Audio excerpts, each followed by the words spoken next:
अस्सलाम वालेकुम, क्या हाल है जी? ठीक है आप? तबीयत से ठीक है आप लोगों की? अच्छा यार, मैं ना आ गया हूँ वापस यार। उसका मैं ना 2 दिन से व्लॉग नहीं बना रहा। उसकी रीज़न ये है कि मेरा मोबाइल ना, लास्ट टाइम आपने वीडियो देखी थी मेरी कि हम पानी में नहा रहे थे, तो मेरा मोबाइल पानी में गिर गया था यार। मेरा मोबाइल ख़राब हो गया है, ठीक है। 2 दिन से मैंने व्लॉग नहीं स्टार्ट किया।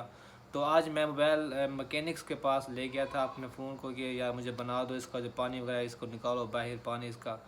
तो पानी वैसे तो मेरा मोबाइल ऑन था, मेरा मोबाइल चल रहा था, इसके ना पीछे कैमरे में इसका पानी चला गया था, ठीक है। पर कैमरे में फोक फोक था, मतलब धुंधलापन था कैमरे में।